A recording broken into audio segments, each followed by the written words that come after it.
बिस्मिल्लाहिर्रहमानिर्रहीम।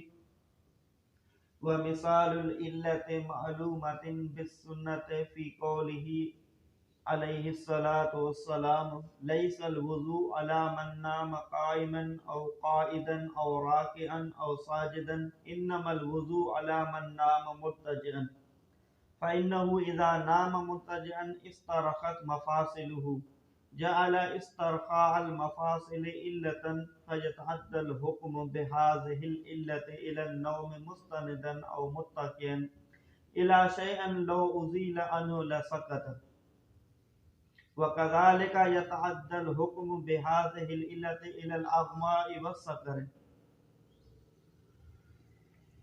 पुठियां सां पढ़ियासीं त का इल्लत किताबुल्लाह मां मालूम थींदी आहे, का इल्लत सुन्नत रसूल मां मालूम थींदी आहे, का इल्लत इजमा मां ऐं का इज्तिहाद ऐं जेका इल्लत किताबुल्लाह मां मालूम थिए उनखे मालूमतुन मिनल किताब चइबो आहे। उन जा मिसाल असां पोइ पढ़ी आयासीं। अॼोके सबक़ में इल्लत जेका सुन्नत मंझां मालूम थिए ऐं उहा इल्लत जेका इजमा मां मालूम थिए उन्हनि ॿिन्ही जा मिसाल ज़िक्र कंदो।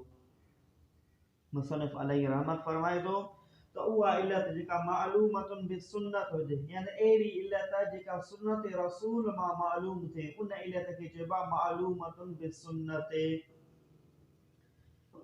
उन जो मिसाल आहे जो हुज़ूर अलैहि सलातो वस्सलाम जी हदीस शरीफ आहे त लैसल वुज़ू अला मन नाम काइमन औ काइदन औ राकिअन औ साजिदन। नाहे वुज़ू उन शख्स जे मथां जंहिं निंड कई बीहंदे या वेहंदे, इहो हाल है, बीहण जी हालत में या वेहण जी हालत में, और राकिअन और साजिदन, या रुकू जी हालत में या इन्नमल वुज़ू जुज़िने वुज़ू आहे अला मन नाम मुत्तजिअन, उन शख्स जे मथां जंहिं निंड कई मुत्तजिअन टेक लगाए। फ़इन्नहु इज़ा नाम मुत्तजिअन, पोइ बेशक उन जॾहिं निंड कई टेक लॻाईंदे त इस्तरख़त मफ़ासिलहु ढिला थी विया उन जा मफ़ासिल, उन जा जोड़, उन जा उज़वा।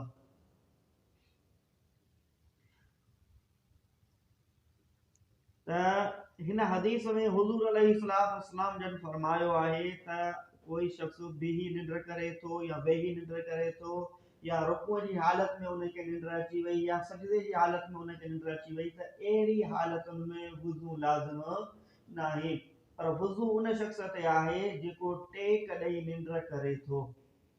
पोइ हुज़ूर अलैहि सलातो वस्सलाम उन जी इल्लत ॿुधाई, छाजे करे त इस्तरख़त मफ़ासिलहु, जेको टेक ॾेई निंड कंदो त उन जा मफ़ासिल यानी उन जा जेके जोड़ आहिनि, उन जा जेके उज़वा आहिनि उहे ढिला थी वेंदा। जॾहिं उज़वा ढिला थी वेंदा त उन्हनि मंझां निजासत निकिरण जो इम्कान वधी वेंदो आहे। ऐं अगरि को शख़्स बीही निंड थो करे त उन जो सॼो वज़न उज़वनि जे मथां आहे, या केरु शख़्स रुकूअ जी हालत में निंड कंदो उन जो सॼो वज़न आज़ा जे मथां आहे, या वेही निंड कंदो टेक नाहे, इन माण्हू कोई वेठो आहे त उन जो वज़न बि सॼो उज़वनि जे मथां आहे, त अहिड़ी हालत में निजासत निकिरण जो अंदेशो नाहे रहंदो। तो उन जे करे इन्हनि हालतुनि में वुज़ू बि लाज़िम न थींदो। पर जेकॾहिं केरु शख़्स टेक लॻाए थो त टेक लॻाइण सां उज़वा ढिला थी वेंदा आहिनि, उन खां बाद में निजासत निकिरण जो अंदेशो बाक़ी रहंदो आहे। सो उन जे करे जेको शख़्स टेक लॻाए निंड थो करे त उन शख़्स जे मथां वुज़ू करणु लाज़िम थींदो। हाणे इहा इल्लत जेका मालूम थी वुज़ूअ जे लाज़िम हुजण जी, उहा सुन्नत मंझां मालूम थी। इल्लत कहिड़ी आहे? इस्तरख़त मफ़ासिलहु, त उज़वनि जो ढिलो थियणु, इहा इल्लत आहे, इहो सबबु आहे वुज़ू करण जो। छो त अहिड़ियूं हालतूं जंहिं में उज़वा ढिला नथा थियनि, जंहिंमें इम्कान नाहे त निजासत निकिरंदी, त उन सूरतुनि में वुज़ू करणो नाहे। ऐं अहिड़ी सूरत निंड जी जंहिं मंझि इहो इम्कान आहे, जंहिंमें उज़वा ढिला थी था वञनि त हाणे निजासत निकिरी सघे थी, इन इम्कान जी सूरत मंझि वुज़ू करण जो बि हुकुम आहे। त इल्लत कहिड़ी थी? इस्तरख़ाए मफ़ासिल। हाणे सुन्नत मंझां इस्तरख़ाए मफ़ासिल इहा इल्लत मिली वुज़ूअ जे करण जी। त हाणे इहा इल्लत असांखे जंहिं बि जॻह ते मिलंदी उन जॻह ते वुज़ू जो हुकुम लॻायो वेंदो। जीअं मिसाल अगरि को शख़्स टेक लगाए पुठीअ भर टेक लगाए निंड थो करे त उन टेक लगाई आहे उन शख़्स जो वुज़ू टुटी पवंदो, या पासे भर टेक लगाए निंड थो करे उन शख़्स जो वुज़ू टुटी पवंदो। या वरी उहो निंड करे तो बेहोशी जी हालत में, वो बेहोश थी वियो। हाणे निंड वारो में निंड वारे में जेका बेहोशी हूंदी आहे उहा अञा घटि हूंदी आहे। अगरि उनखे केरु शख़्स जाॻाइण चाहे त उहो जाॻी बि वेंदो आहे, पर जेको बेहोश थी वञे उनखे जाॻाइण सां बि उहो जाॻंदो न आहे। त इहा बेहोशी अञा बि ज़्यादा आहे। सो जेको शख़्स बेहोश थी वियो हाणे उनजा उज़वा ढिला थी वेंदा, उन शख़्स जे मथां वुज़ूअ जो हुकुम जारी कयो वेंदो। या अगरि को शख़्स नशे में आहे त नशो बि जेको आहे उहो अकुल खे ज़ाइल करे छॾींदो आहे। उनखे ख़बर बि नाहे पवंदी अगरि उन निजासत निकिरी वञे या न निकिरे, माना उनखे कंहिं शइ जो इदराक ई न थींदो। त इन जॻह ते बि नशे में बि इंसान पंहिंजे अख़्तियार में नाहे हूंदो, उनजा उज़वा बि ढिला थी सघनि था, उन निजासत निकिरे त उनजी ख़बर बि नथी पई सघे। सो इहो इस्तरखा मफ़ासिल वारो हुकुम असां बेहोशीअ ते बि लॻाईंदासीं, छो बेहोशी में बि इहा इल्लत मिले थी। ऐं इहो हुकुम असां नशे वारे शख़्स जे मथां बि लॻाईंदासीं, छो त इते बि इहा इल्लत मिले थी।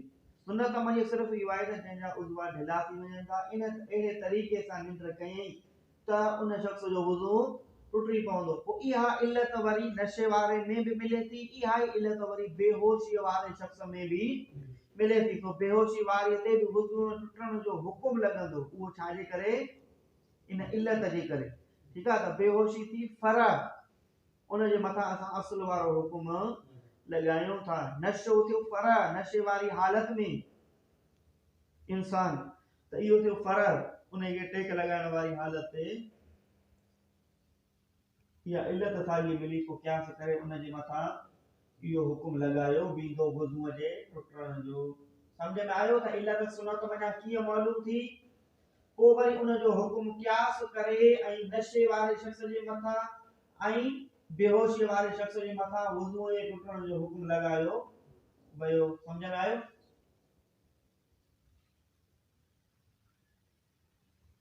अहिड़े तरीक़े सां सुनत जो ॿियो मिसाल आहे, हज़रत फातिमा बिन्त अबी हबीश सहाबी रसूल ही, उहा हुज़ूर अलैहिस्सलातु वस्सलाम जन वटि आई ऐं उन इहा हुज़ूर अलैहिस्सलाम खे अची सवाल कयो त या रसूल अल्लाह मूंखे रत घणो थो अचे इस्तिहाज़े जो, त पोइ मां छा नमाज़ पढ़ां या न पढ़ां? वुज़ूअ जे बारे में, पाकाई जे बारे में हुज़ूर अलैहिस्सलातु वस्सलाम जन खां सवाल कई। तो हुज़ूर अलैहिस्सलातु वस्सलाम जन उनखे फरमायो तवज़्ज़ई वसल्ली व इन कतरत दमु अलल हसीर कतरन फइन्नहु दमु इरकिन इन फजर। हुज़ूर अलैहिस्सलातु वस्सलाम जन उनखे फरमायो त तूं वुज़ू कर ऐं नमाज़ पढ़, जेकॾहिं गड़े इहो रत चटाईअ ते, पोइ बेशक इहो रग जो रत आहे, इन फजर जेको जारी थियो आहे, जेको वहे थो। माना हुज़ूर अलैहिस्सलातु वस्सलाम जन फरमायो त जॾहिं हैज़ जा ॾींहं पूरा थी था वञनि, उन खां बाद में बि जेको रत थो अचे उनखे छा चइबो आहे? इस्तिहाज़ा जो रत। इस्तिहाज़ा जो रत मुद्दत खां ज़्यादा बि ईंदो आहे, इहा हिकु बीमारी हूंदी आहे, रग मञा जो रत ईंदो आहे। तो हुज़ूर अलैहिस्सलातु वस्सलाम फरमायो इहो रत जेकॾहिं चटाई ते किरे थो तॾहिं तूं नमाज़ पढ़, पर वरी वुज़ू तूं अलॻि हर नमाज़ जे लाइ वुज़ू अलॻि करणो आहे। त हाणे इन जॻह ते वुज़ूअ जे टुटण जी इल्लत ॿुधाई हुज़ूर अलैहिस्सलातु वस्सलाम, उहा कहिड़ी आहे? इन्फिजारी दम, रत जो जारी थियणु, रत जो वहण, इहा वुज़ूअ टुटण जी इल्लत आहे। त जिथे बि रत जो वहण मिलंदो उते वुज़ू टुटण जो हुकुम जारी कयो वेंदो। सम्झ में आयो? त हुज़ूर अलैहिस्सलातु वस्सलाम हज़रत फातिमा बिन्त अबी हुबैश खे छा फरमायो त तूं नमाज़ पढ़, पर इन्फिजार दम वुज़ूअ जे रत जे वहण जे करे वुज़ू असर न कर, वुज़ू न कर, बाक़ी नमाज़ तूं जारी रख पढ़ण। त इन हदीस मञा इहो साबित थियो त रत जो वहण इहो वुज़ू टुटण जो सबबु आहे, वुज़ू टुटण जी इल्लत। हाणे जंहिं बि जॻह ते रत जो वहण मिलंदो उन जगह ते वुज़ू टुटण जो हुकुम जारी कयो वेंदो। हाणे इन जो क़यास कयो वियो फसद ते। फसद इहो वेठो इलाज जो तरीक़ो आहे त उन वक़्तु हकीम हूंदा हुया, हाणे त शायदि इहो इलाज नथो थिए। पोइ हिकिड़ी रग कटींदा हुया, पोइ उन रग मां किनो रतु ॿाहिरि निकिरी वेंदो हो, पोइ जंहिंखे जेका बीमारी हूंदी हुई उहो माण्हू सिहत याब थी वेंदो हुयो। इन खे चइबो आहे फसद, माना रग कटे उन मां रतु कढणु। त हाणे रग कटी रतु जारी थियो, त हाणे जंहिं शख़्स फसद कराईंदो त उन ते रत जे जारी थियण वारी इल्लत मिले थी, त हाणे वुज़ूअ जे टुटण जो हुकुम बि लॻायो वेंदो क़यास जे ज़रिए सां। इल्लत मालूम थी सुन्नत मंझि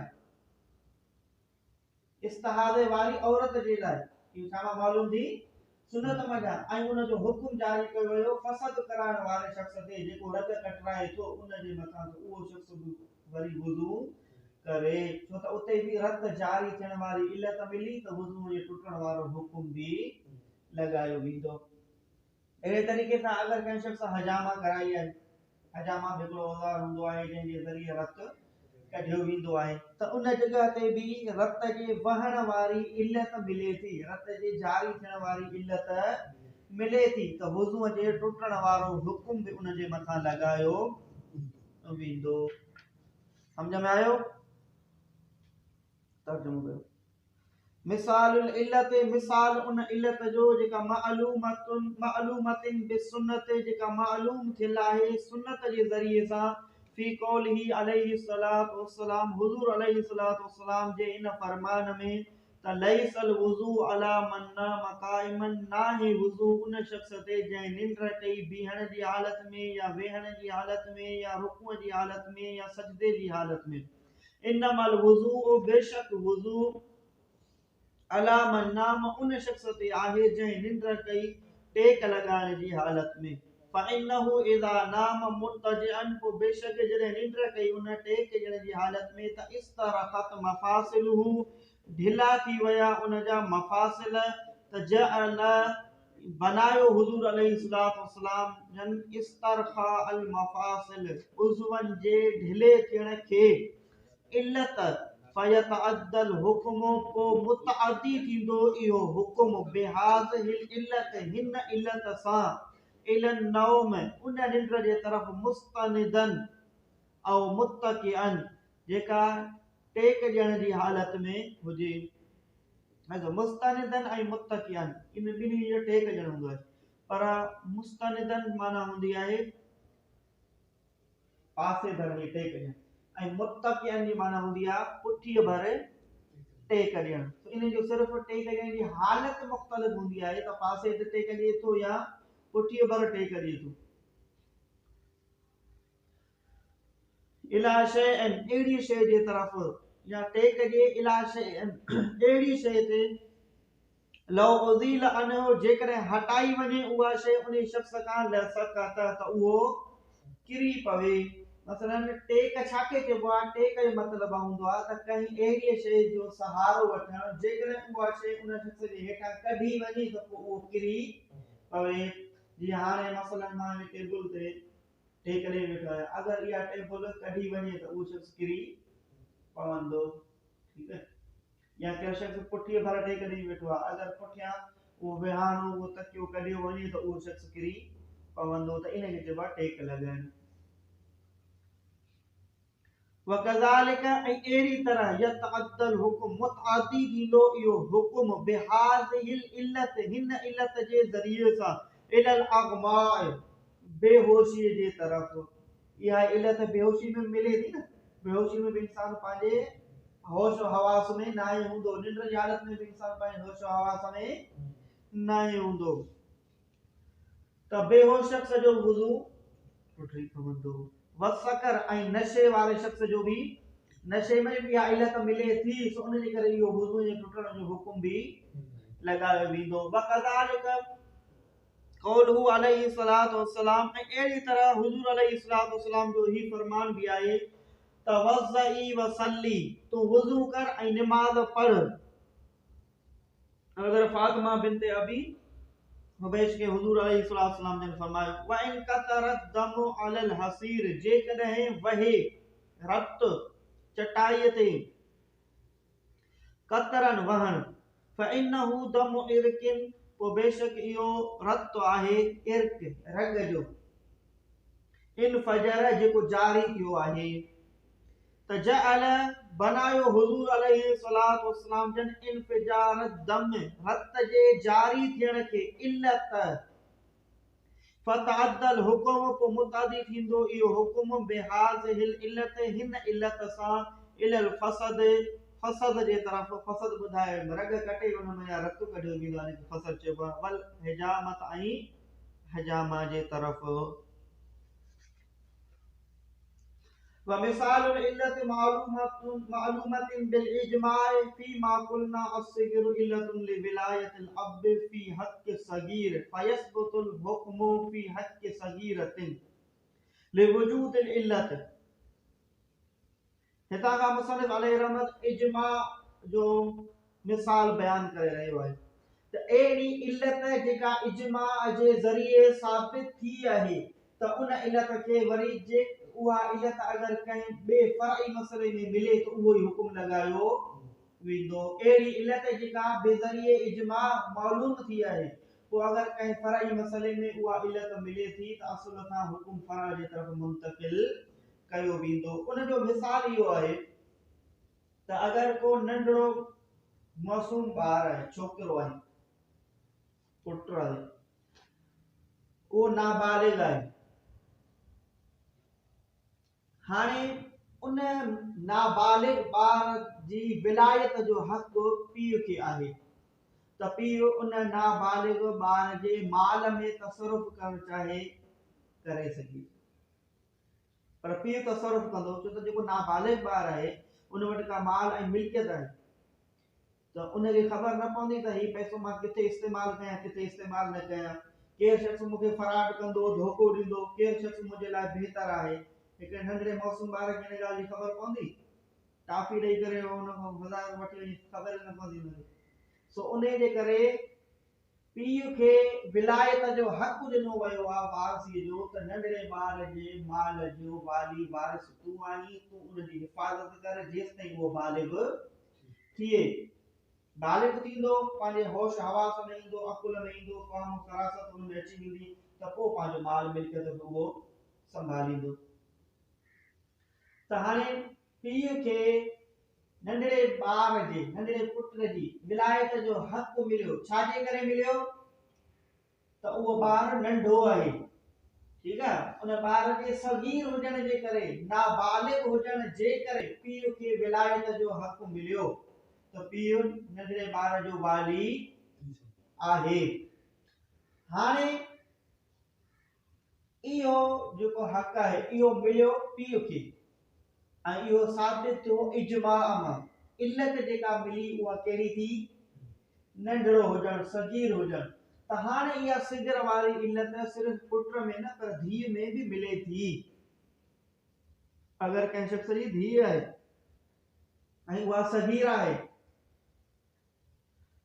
त उहा सगीरा धीउ भी पंहिंजे सगीर जॾहिं नंढड़ी हूंदी छोकिरी तो उन में एतिरो होश हवास न हूंदो उन में एतिरो अकुल न हूंदो पंहिंजे नफ़े नुक़सान जी ख़बर उनखे न पवंदी सो उन ते भी तसरुफ़ जो हक़ वालिद खे मौजूद आहे इजमा जे ज़रिए साबित थियो पुट जे लाइ ऐं इहा साॻी इल्लत धीउ में भी मिले थी त धीउ ते भी साॻियो मसइले खे क़यास कयो वियो ठीकु आहे सम्झ में ॻाल्हि आई अहिड़े तरीक़े सां अगर जेकॾहिं पुट बालिग थी तो वञे त हाणे पीउ खे विलायत जो हक़ हासिल नाहे हाणे उनजो पुट बालिग थी वियो पंहिंजे होश हवास में अची वियो हाणे उहो बज़ात ख़ुदि तसरुफ़ करे सघे थो उन जे करे नंढड़े ॿार जो निकाह कराए सघे थो पीउ नाबालिग जो बालिग थियण खां पोइ उहो इनकार करे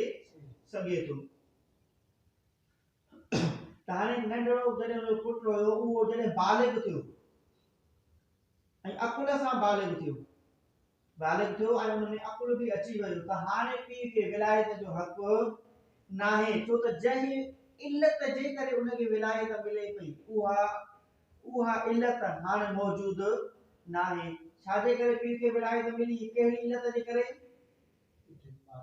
ॿार सगीर हुयो, उहो ना समझ हुयो, ऐं हाणे उहो बालिग बि थी वियो आहे ऐं समझदार बि थी वियो आहे, त उहा इल्लत हाणे न रही, त हाणे पीउ खां विलायत जो हक़ ख़त्म कयो वेंदो। अहिड़े तरीक़े सां सगीरा जेका धीउ आहे उहा बि जॾहिं बालिग थींदी ऐं जॾहिं उहा अकुल वारी थींदी, अकुल सां जॾहिं बालिग थींदी, त पीउ खां विलायत जो हक़ साक़ित थी वेंदो। हाणे उहा नंढड़ी छोकिरी पंहिंजे निकाह जो बि हक़ पाण रखंदी ऐं पंहिंजे माल जे तसरुफ़ जो बि हक़, जान में भी ऐं माल में भी उहा तसरुफ़ जो हक़ बज़ाते खुद रखंदी।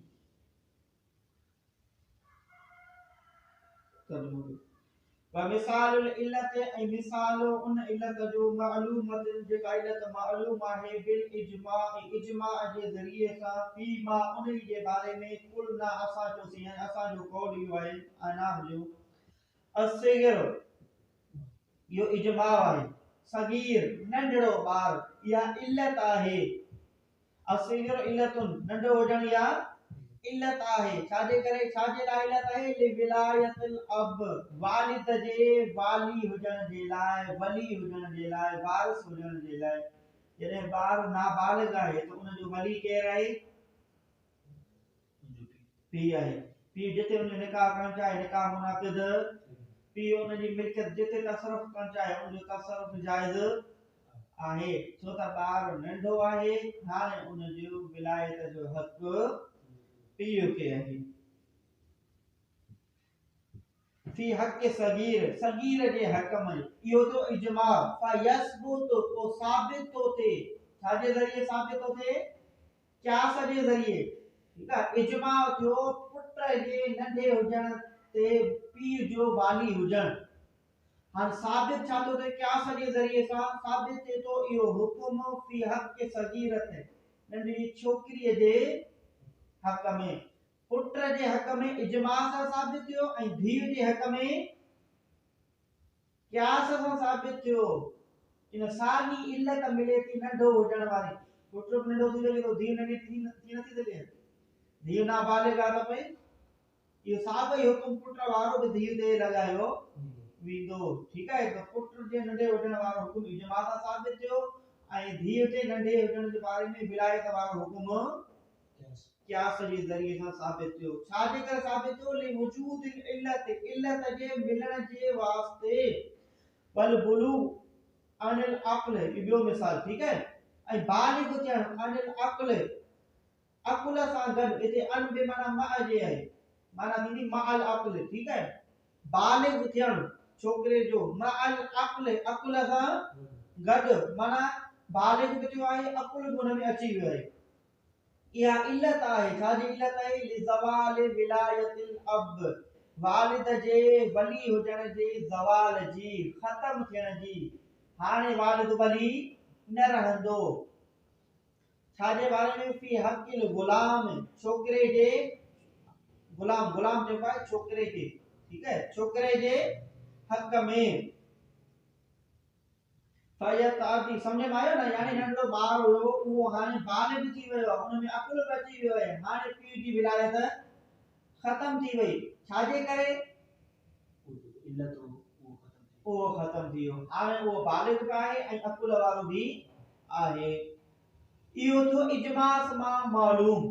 त हाणे क्या समझा छा तो थे? फयतअद्दल हुक्म को मुतअदी थींदो इहो हुक्म इलल जारियत छोकरी जे तरफ भी बेहाज़ इल्लत इन साॻी इल्लत सां। टियों मिसाल व इनफिजार दम इल्लतुल इंतिकाज लितहारत फी हक़िल मुस्तहाज़त फयतअद्दल हुक्म इला गैरहा लिवजूदिल इल्लत। असां पढ़ियो थी त रत जो वहण, इनफिजार दम रत जो जारी थियण, रत वहे तो, रत जारी थियो आहे, त इहो वुज़ू जे टुटण जी इल्लत आहे। रत जारी थियो त वुज़ू उन मां टुटी वेंदो। इहा इल्लत मालूम थी आहे इजमा सां। छा मालूम थी आहे? अगर अवां इहो सवाल कयो त इहा इल्लत सुन्नत मां मालूम थी आहे, पुठियां हदीस में पढ़ी सुन्नत मञा भी मालूम थी आहे ऐं इजमा भी इन ॻाल्हि ते आहे त माना इजमा मञा भी इहा इल्लत मालूम थी आहे। ठीक है, बेशक सुन्नत मञा भी इल्लत मालूम थी आहे, पर इन ते इजमा भी आहे ऐं इहा इल्लत इजमा मां भी मालूम आहे। त हाणे इजमा मां असांखे कहिड़ी इल्लत मालूम थी त जेकॾहिं रत जारी थिए थो त वुज़ू टुटी थो पवे। त हाणे इहा इल्लत जेका इजमा मां मालूम थी आहे, इन ते असां ॿियनि मसइलनि खे बि क़यास कंदासीं त उहे भी जॾहिं उन में जारी हुजण वारी इल्लत मिलंदी त पोइ उन सां वुज़ू टुटी पवंदो। मिसाल जीअं अगर कंहिं शख्स खे नक़सीर अचे थी, उन में रत मुसलसल जारी आहे, त हाणे उन वुज़ू टुटंदो कोन टुटंदो? सुन्नत में त इहो न आहे न नक़सीर जो हुकुम, पर इहो छा में आहे, असांखे इहा इल्लत मिली जेका इजमा मञा, असां उन ते क़यास कयोसीं त हिते भी नक़सीर में रत जो वहण जारी हुजण इहा वुज़ू जी इल्लत आहे। सो इल्लत पोइ चाहे उहो रग मां वहे, चाहे उहो इस्तिहाज़े जे करे शर्मगाह मां वहे, या वरी उहो नक मां वहे, पर रत वहण वारी इल्लत साॻी मिली त असां वुज़ू टुटण जो हुकुम भी लगाईंदासीं। ऐं सिलसिला बौल, अहिड़ो शख्स जंहिंखे अक्सर करे पेशाब जा कतरा अचनि था त उहो हर निमाज़ जे लाइ अलॻि वुज़ू कंदो। इहो सिलसिला बौल वारो हुकुम असांखे छा मां साबित थियो? इहा इल्लत मिली इजमा वारी। इजमा में इल्लत छा आहे त इंफिजार दम, रत जे वहण सां वुज़ू टुटे थो, त पेशाब जे निकिरण सां वुज़ू टुटी पवंदो आहे न। त जंहिंखां सिलसिला बौल अचे थो, कतरा कतरा पेशाब जा निकिरनि था, त उन शख्स जे लाइ भी हर निमाज़ जे लाइ अलॻि वुज़ू करे पोइ निमाज़ पढ़ंदो। जहिड़े तरीक़े सां इस्तिहाज़ा वारी औरत हर निमाज़ जे लाइ अलॻि वुज़ू कंदी, अहिड़े तरीक़े सां सिलसिला बौल वारो भी हर निमाज़ जे लाइ अलॻि वुज़ू कंदो। तर्जुमो व इंफिजारु दम, ऐं रत जो वहण इहा इल्लत आहे इंतिकाज़ लितहारत, पाकाई जे टुटण जी। ठीक है, फी हक़िल मुस्तहाज़त, इस्तिहाज़ा वारी औरत जे हक़ में, फयतअद्दल हुकुम, को मुतादी थींदो हुकुम इला गैरहा, उन खां अलावा जे तरफ़, लिवजूदिल इल्लत, इल्लत जे मिलण जे वास्ते। ठीक है, बिस्मिल्लाहिर्रहमानिर्रहीम।